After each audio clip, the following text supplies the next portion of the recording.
حضور علیہ السلام کو اللہ تعالیٰ نے سراپا معجزہ بنایا، جدھر انگلی اٹھتی کائنات اسی طرف ہوتی، قطرے کو سمندر ذرے کو ستارہ کرتے ہیں، کونین کو خم آ جاتا ہے جب زلف سمارا کرتے ہیں۔ میرے آقا کریم علیہ السلام کے اشاروں پہ پوری کائنات ہے۔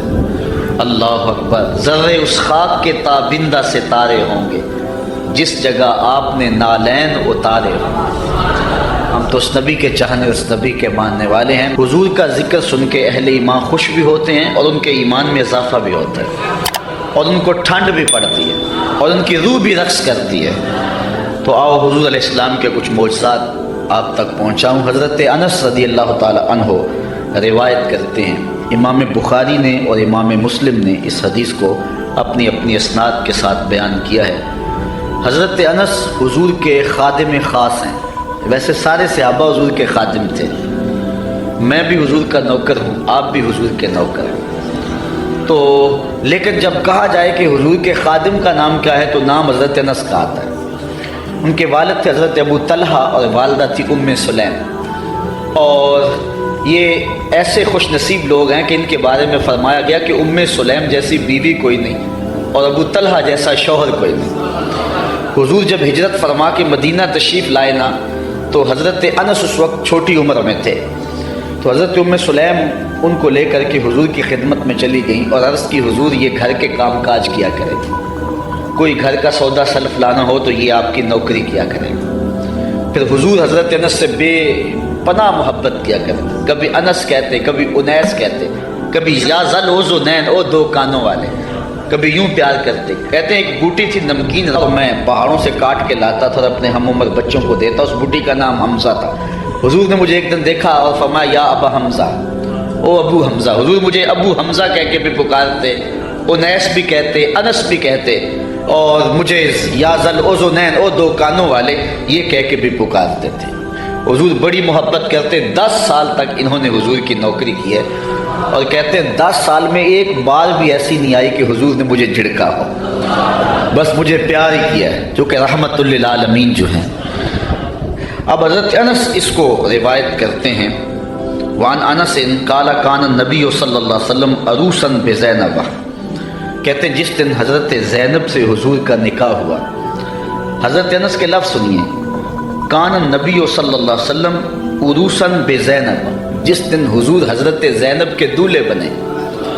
حضرت انس روایت کرتے ہیں جس دن حضور حضرت زینب کے دولہے بنے، فعامدت امی ام سلیم الی تمر و سمن و عقت، تو میری ماں ام سلیم نے کچھ کھجوریں، کچھ گھی اور کچھ پنیر دے کر اس کا حلوہ تیار کیا۔ فصنعت حیسن، ایک حلوہ تیار کیا، فجعلتہ فی طور، اور ایک برتن میں ڈال کر کے، فقالت، فرمایا یا انس اذهب بهذا الی رسول اللہ، یہ حلوہ حضور کی خدمت میں لے جاؤ، یہ حضور کے پاس لے جاؤ۔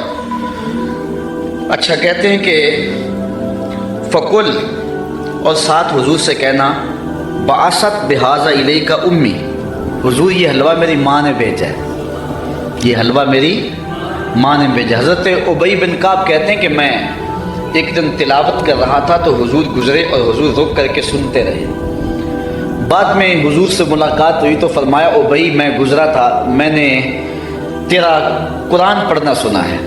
تو حضرت ابی بن کعب کہنے لگے کہ حضور اگر مجھے پتہ ہوتا نا کہ آپ سن رہے ہیں تو میں اور سنوار کے پڑھتا۔ اعلیٰ حضرت اس حدیث کے تحت لکھتے ہیں کہ کسی کو دکھلانے کے لیے پڑھنا ریاکاری ہوتا ہے اور اجر کو ضائع کر دیتا ہے، لیکن حضور کو دکھانے کے لیے اگر کرو تو اجر ضائع نہیں ہوتا، اجر دوہرا ہو جاتا ہے۔ اس لیے حضرت ابی بن کعب نے کہا کہ اگر مجھے پتہ ہوتا نا کہ آپ سن رہے ہیں میں اور سنوار کے پڑھتا۔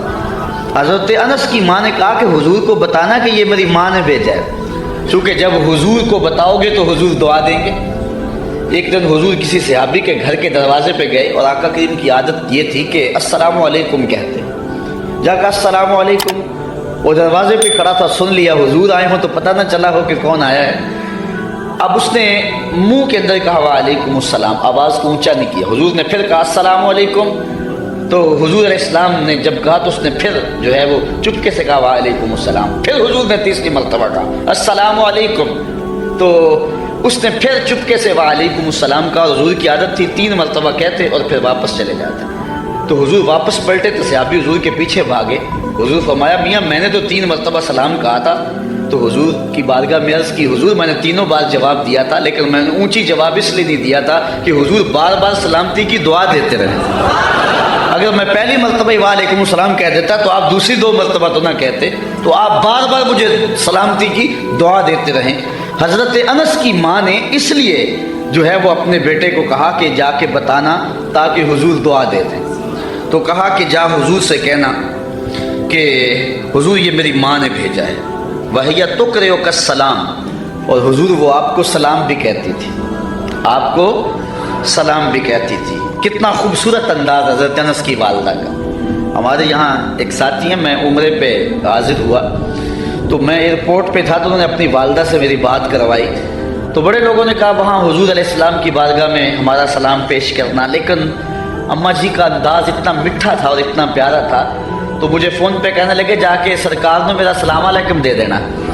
تو حضرت انس کی ماں نے کہا کہ حضور کی خدمت میں جا کے میرا سلام بھی پیش کرنا اور بتانا کہ یہ انس کی ماں نے بھیجا ہے، اور ساتھ تیسری بات وَتَقُولُ إِنَّ هَذَا لَكَ مِنَّا قَلِيلٌ یا رسول اللہ، اور کہنا حضور یہ ہماری طرف سے تھوڑا سا نذرانہ ہے، قبول کر لو، یہ زیادہ نہیں ہے، یہ بہت تھوڑا سا ہے، اس کو قبول کر لو۔ کہتے ہیں میں حضور کی خدمت میں حاضر ہوا، فَذَهَبْتُ فَقُلْتُ، میں حاضر ہوا، جو ماں نے کہا تھا وہ میں نے کہہ دیا۔ 3 باتیں ماں نے کہی تھی، ایک کہنا کہ حضور میری امی نے بھیجا ہے، دوسرا کہ حضور آپ کو سلام بھی کہتی تھی، اور تیسرا کہ کہتی تھی کہ حضور یہ ہماری جانب سے تھوڑا سا ہے۔ تو حضور کی خدمت میں جا کے میں نے کہہ دیا، فقال داہو، حضور نے فرمایا رکھ دو۔ ثم قال، پھر کہا اذهب فدعو لی فلانا و فلانا و فلانا، پھر فرمایا اٹھو فلاں کو بلا لاؤ، فلاں کو بلا لاؤ، فلاں کو بلا لاؤ۔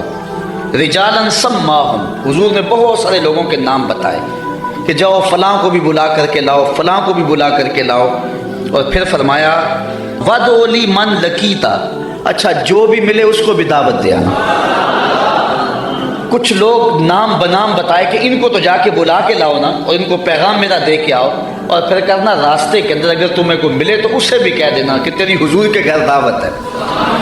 اچھا حضرت انس رضی اللہ تعالیٰ عنہ فرماتے ہیں کہ میں چلا، فدعوت من سما و من لقیت، جو حضور نے نام بتائے تھے میں نے جا کے ان کو بھی کہا، اور جو راستے میں ملا میں نے اسے بھی کہا، اور میاں تجھے حضور بلا رہے ہیں، حضور کے گھر میں تیری دعوت ہے۔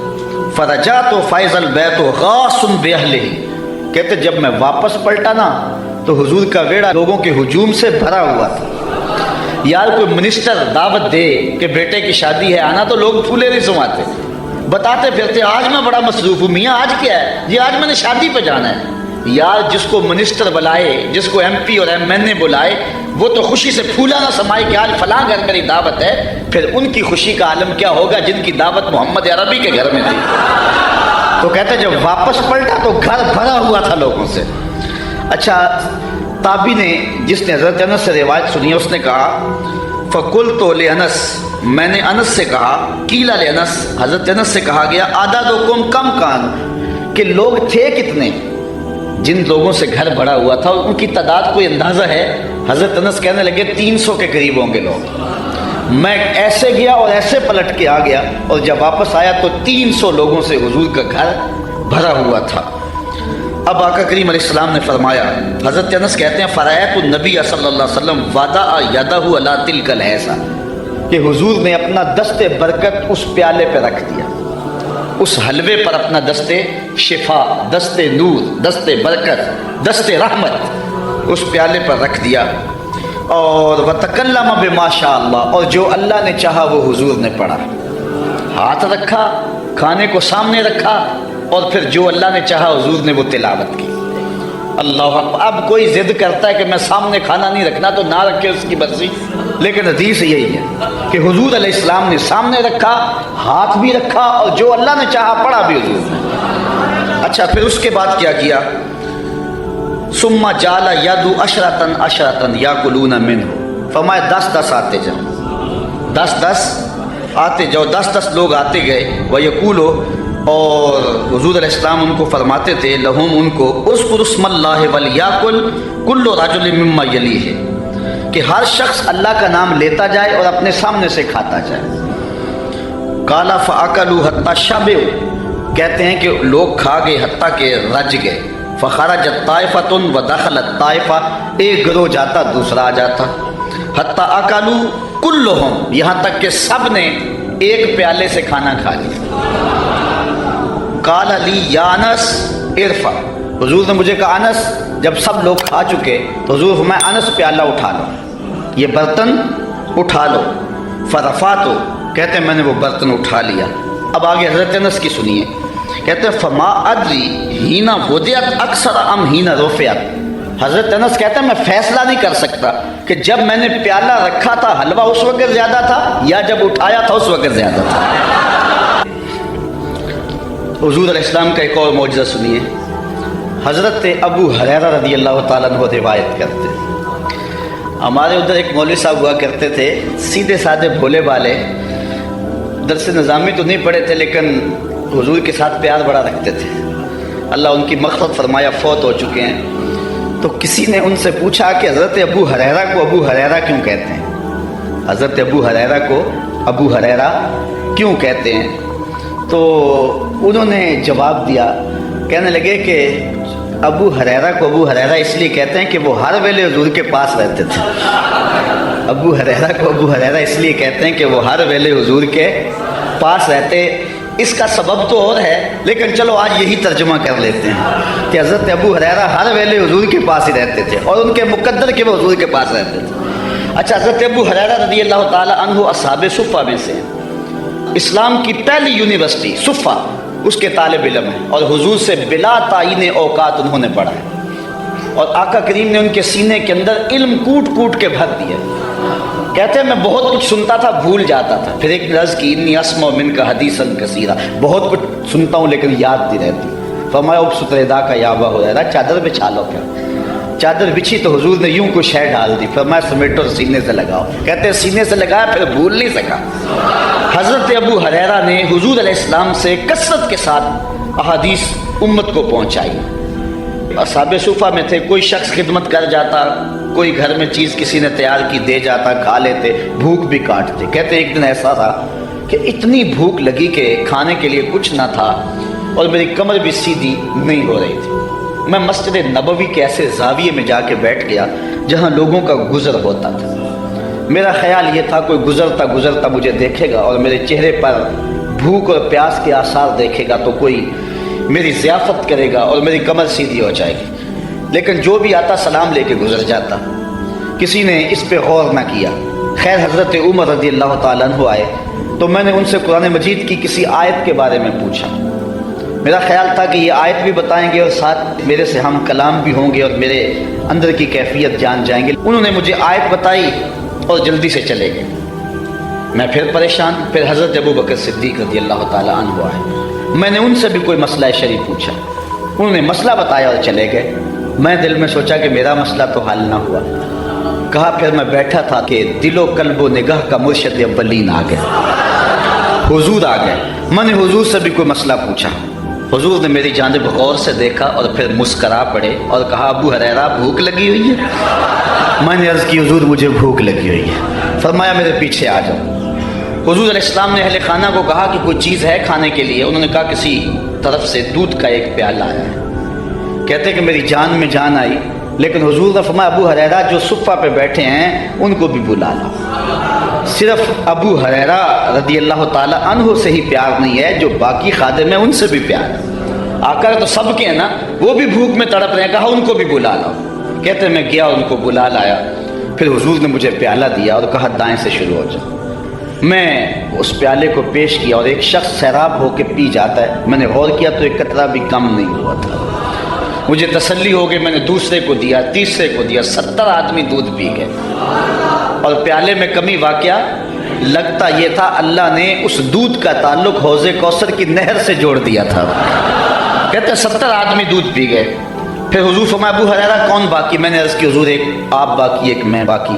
تو حضور نے فرمایا ابو ہریرہ پیو، کہتے ہیں میں نے پیا، فرمایا اور پیو، میں نے اور پیا، پھر فرمایا اور پیو، میں نے کہا مجھے اس رب کی قسم جس نے آپ کو حق کے ساتھ مبعوث کیا ہے، میرے میں تو ایک قطرے کی بھی اب گنجائش باقی نہیں رہی۔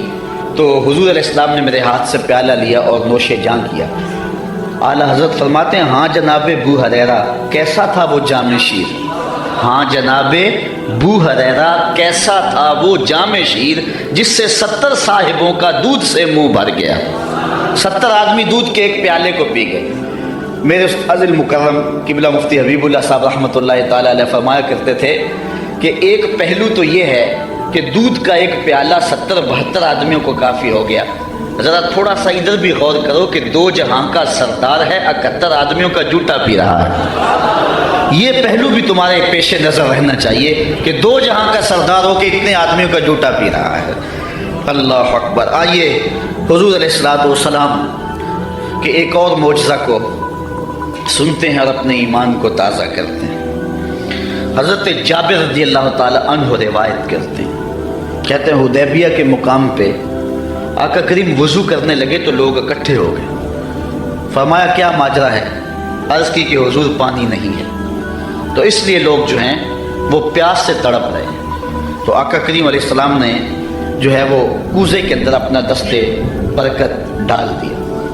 اب سنو حدیث کے لفظ، یہ بھی بخاری شریف کی روایت ہے۔ فوضع النبی صلی اللہ علیہ وسلم یدہ فی الرکوہ، حضور علیہ السلام نے اس کوزے میں، اس برتن میں اپنا دست شفا ڈال دیا۔ فجعل الماء یفور بین اصابعہ کامثال العیون، حضور کی انگلیوں سے پانی یوں پھوٹتا تھا جس طرح چشمے نکلتے تھے، یوں پانی پھوٹ رہا ہے۔ قال فشربنا وتوضانا، کہا کہ ہم نے پانی پیا بھی اور وضو بھی کیا۔ قیل لجابر کم کنتم، راوی نے حضرت جابر سے بھی پوچھا کتنے کو لوگ تھے تم؟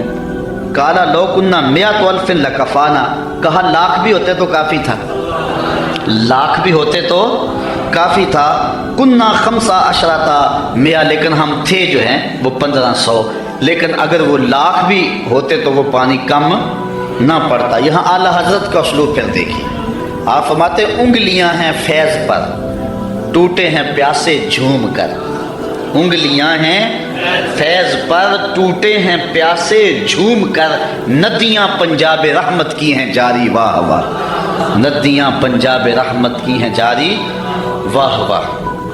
حضرت انس روایت کرتے ہیں، قال نعم نبی صلی اللہ علیہ وسلم زیدا و جعفرا و ابن رواحہ للناس قبل ان یاتیہم خبرہم، جنگ موتا پر حضرت نبی رحمت صلی اللہ علیہ وسلم نے صحابہ کو روانہ کیا۔ یہ 8 ہجری کو جنگ ہوئی ہے، مسلمانوں کی تعداد صرف 3000 اور ہرکل کے سپاہیوں کی تعداد 1 لاکھ، 3000 1 لاکھ کے مقابلے میں آئے۔ شام میں یہ جنگ گمسان کی لڑی جا رہی ہے، جنگ وہاں ہو رہی ہے اور حضور ہیں مدینے میں، اور آقا کریم یہاں بیٹھ کے جنگ کے واقعات سنا رہے ہیں، جنگ کے واقعات سنا رہے ہیں۔ تو حضور نے ارشاد فرمایا کہ اخذ رایۃ زید فاصیب، فرمایا جھنڈا اب حضرت زید نے پکڑ لیا، جھنڈا لشکر اسلام کا حضرت زید نے پکڑا ہے۔ پھر فرمایا کہ وہ شہید کر دیے گئے۔ ثم اخذ ابن رواحہ فاصیب، پھر فرمایا عبداللہ ابن رواحہ نے پکڑا جھنڈا، پھر فرمایا وہ بھی شہید کر دیے گئے۔ وَعَيْنَاهُ تَذْرِفَانِ، حضور یہ بیان کرتے جا رہے تھے اور آنکھوں سے آنسو ٹپک رہے تھے۔ پھر اس کے بعد حضور نے فرمایا حَتَّى أَخَذَ الرَّايَةَ سَيْفٌ مِّن سَيُوفِ اللَّهِ، یعنی خالد بن الولید، فرمایا اب اللہ کی تلواروں میں سے ایک تلوار خالد بن ولید نے پکڑ لیا ہے۔ حَتَّى فَتَحَ اللَّهُ عَلَيْهِمْ، یہاں تک کہ اللہ تعالیٰ نے ان کو فتح عطا فرما دی۔ بیٹھے مدینے میں ہیں، نظر کہاں ہے؟ جہاں موتا کی جنگ ہو رہی ہے، شام کے علاقے میں واقعہ ہے۔ حضرت خالد بن ولید کے ہاتھ پر اللہ تعالیٰ نے اسلام کو فتح دی اور 3000 مجاہدوں نے 1 لاکھ کے دانت کٹے کر کے رکھ دیے۔ اور حضرت خالد بن ولید کو سیف اللہ اسی موقع پہ کہا گیا۔ آپ نے کافروں پر اس جنگ میں 8 تلواریں توڑی تھی۔ تلوار توڑنا عرب میں بہادری کی علامت تھی، جو تلوار توڑتا اتنے لوگوں کو مارتا کہ اس کی تلوار ٹوٹ جاتی۔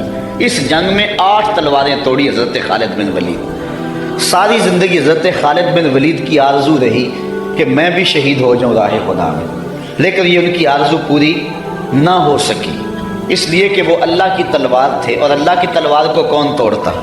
اس لیے حضرت خالد بن ولید رضی اللہ تعالیٰ عنہ ساری زندگی جو ہے وہ کسی جنگ کے اندر بھی نامراد نہیں ہوئے اور ناکام نہیں ہوئے۔ ایک موقع پر جبلہ بن احم کے مقابلے میں حضرت خالد بن ولید تھے، اس معاملے میں مسلمانوں کی پسپائی ہوئی۔ حضرت خالد بن ولید کو حضرت رافع بن عمر طائی نے کہا کہ اب ہماری قضا آ گئی۔ ان کا ایک افسر انہوں نے مارا اور انہوں نے یک بارگی حملہ کر دیا۔ مسلمانوں کی تعداد تھوڑی تھی۔ حضرت رافع بن عمر طائی نے کہا کہ اب ہماری موت آ گئی، اب ہماری قضا آ گئی۔ حضرت خالد بن ولید نے کہا کہ واقعی مجھے بھی یوں ہی لگتا ہے، کیونکہ میں کسی جنگ میں ناکام نہیں ہوا اور پسپا نہیں ہوا، لیکن آج ہم پسپا ہو رہے ہیں، اس کی ایک وجہ ہے کہ حضور علیہ السلام کے مبارک بال میرے پاس تھے اور میں ٹوپی میں سی ہوئے تھے، اور ہر جنگ میں میرے ساتھ ہوتے تھے۔ آج میں ٹوپی گھر بھول آیا، اور یہ مصیبت جو ہمارے اوپر پڑی ہے اس لیے کہ میرے پاس آج وہ حضور علیہ السلام کے معجز نما بال جو ہیں آج وہ موجود نہیں ہیں۔ لیکن بندہ مٹ نہ جائے آقا پہ تو وہ بندہ کیا ہے، بے خبر ہو جو غلاموں سے وہ آقا کیا ہے۔ دور طیبہ سے جب بھی میں تڑپا کبھی، ان کو حالات کی سب خبر ہو گئی۔ حضور حضرت ابو عبیدہ کو خواب میں ملے اور فرمایا خالد پہ مشکل بنی اور تم یہاں سو رہے ہو۔ وہ فوراً اٹھے اور اعلان کروا دیا، کہا جلدی تیار ہو جاؤ، حضرت خالد کی مدد کو پہنچنا ہے۔ راتوں رات لشکر تیار ہوا اور حضرت خالد بن ولید رضی اللہ تعالیٰ عنہ کی مدد کے لیے لشکر چل پڑا۔ انہوں نے دیکھا کہ ایک نقاب پوش سوار ہے جو لشکر سے ہٹ کر کے چل رہا ہے۔ امیر لشکر نے کہا کہ ذرا اس شخص کو دیکھو، یہ کون ہے، کوئی جاسوس نہ ہو۔ جب مجاہد اس کے پاس گئے، اس نے کہا کہ پیچھے ہٹ جاؤ، میں کوئی غیر نہیں ہوں، میں حضرت خالد بن ولید کی بیوی ہوں۔ جب حضرت ابو عبیدہ نے اعلان کروایا نا کہ تیار ہو جاؤ کہ خالد پہ مشکل آ گئی ہے، تو میں نے سوچا کہ اللہ کے شیر پہ کبھی مشکل آئی تو تھی نہیں، یہ کیا ہو گیا؟ تو میں نے غور کیا تو ان کی ٹوپی گھر رہ گئی تھی، تو میں نے ٹوپی لی، میں ان کو ٹوپی دینے جا رہی تھی۔ لشکر کے ساتھ ساتھ حضرت خالد بن ولید کی اہلیہ بھی چلتی رہی۔ حضرت خالد بن ولید ادھر محاذ پہ ڈٹے ہوئے، اچانک حضرت خالد بن ولید کیا دیکھتے ہیں کہ ایک جانب سے اللہ اکبر کی آواز آئی اور 5-6 مجاہد ہیں جو دشمن کے لشکر کو پیچھے دھکیل رہے ہیں، اور اس میں ایک نقاب پوش مجاہد بھی ہے۔ حضرت خالد بن ولید نے گھوڑے کو ایڑ لگائی اور جا کے اس کے قریب کھڑے ہو گئے، کہا جوان مجاہد تو کون ہے کہ لشکر کے جو ہے پشتے کاٹ رہا ہے؟ اس نے تھوڑا سا نقاب سرکا کے کہا انا زوجتو کا ام تمیم، میں تمہاری بیوی ام تمیم ہوں، اور تم حضور کے بالوں والی ٹوپی بھول آئے تھے، میں وہ تمہیں دینے آئی ہوں۔ تو انہوں نے وہ ٹوپی ان کو پیش کی تو اللہ نے اسی دن حضرت خالد بن ولید کو فتح عطا فرمایا۔